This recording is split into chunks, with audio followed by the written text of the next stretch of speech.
कि देखो कितनी कठिन है। भगवान ने कहा ऐसा नहीं है, यहाँ मेरी जगह पर होना आसान नहीं है, बहुत कुछ मैनेज करना पड़ता है। उसने कहा कैसी बात कर रहे हो आप, ऐसा है तो एक दिन आप मेरी जिंदगी जी के देखो और मैं आपकी जिंदगी जी के देखता हूँ। भगवान ने कहा नहीं भाई, मेरी जगह पे रहकर बहुत पेशेंस रखना पड़ता है, तुमसे नहीं होगा।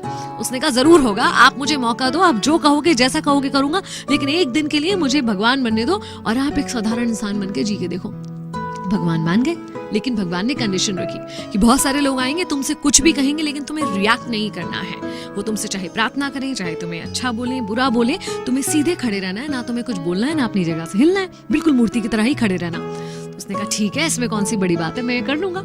अब बन गया वो सेवक भगवान, और भगवान निकल गए एक दिन की छुट्टी पर। सबसे पहले एक व्यापारी आया मंदिर में, जिसने हाथ जोड़कर प्रार्थना करी कि हे भगवान, एक नई फैक्ट्री लगा रहा हूँ, मुझे खूब धन धान्य देना, मेरे उस फैक्ट्री को खूब तरक्की देना। ऐसा बोलते हुए जैसे ही झुका तो उसका वॉलेट गिर गया, वॉलेट वो वहीं भूल कर चला गया। अब मूर्ति बने सेवक को मन करा कि उसे रोक कर बता दूं कि तेरा वॉलेट गिर गया भाई, मगर नहीं बता पाया क्योंकि कंडीशन थी कि बोलना नहीं है, हिलना नहीं है। उसके बाद एक गरीब व्यक्ति आया, जेब से 1 रुपया दिखाकर बोला कि ये लास्ट 1 रुपया बचा है, क्या करूं, इससे माँ की दवाइयां खरीदूं या परिवार का पेट भरूं, समझ नहीं आ रहा भगवान, मैं कैसे जीवित रहूं और अपने परिवार को जीवित रखूं। और देखा उसने नीचे तो उसको सामने एक वॉलेट पड़ा हुआ दिख गया। हे भगवान, धन्यवाद, धन्य हो, तुमने तो मेरे सारे संकट दूर कर दिए, पैसों से भरा हुआ ये वॉलेट मुझे दे दिया। इसके मन में आया कि अरे मैंने नहीं दिया, ये चोरी करके जा रहा है, इसे रोक लूं। लेकिन कंडीशन वही थी कि ये बोल नहीं सकता है और हिल नहीं सकता है। तीसरा व्यक्ति एक नाविक वहां पर आया, एक सेलर, जो कि जहाज लेकर 15 दिन के लिए समुद्र में जाने वाला था। प्रार्थना करने आया था अपनी सुरक्षा की, कि वो सुरक्षित सफर से अपने परिवार के पास वापस आ सके। वो प्रार्थना कर ही रहा था कि व्यापारी आ गया पुलिस को लेकर। देखिए देखिए, इसने ही मेरा वॉलेट चुराया है, क्योंकि मेरे बाद मंदिर में यही आया है। पुलिस उसे पकड़ कर ले जा रही थी और अब उस सेवक से बर्दाश्त नहीं हुआ कि इनफ इज इनफ, अब मैं और मूर्ति नहीं बन सकता, अपनी आंखों के सामने इतना गलत होता हुआ नहीं देख सकता।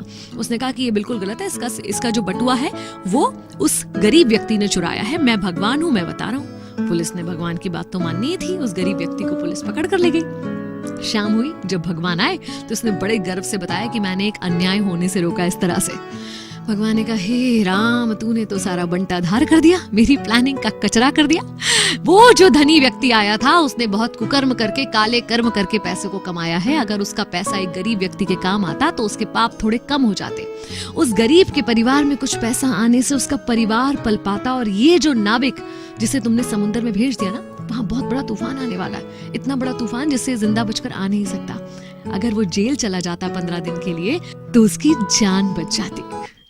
तब उस सेवक को एहसास हुआ कि ये सब कुछ तो शायद मैं सोच ही नहीं सकता था, मैं तो क्षणिक जो कुछ हो रहा था वही देख रहा हूँ।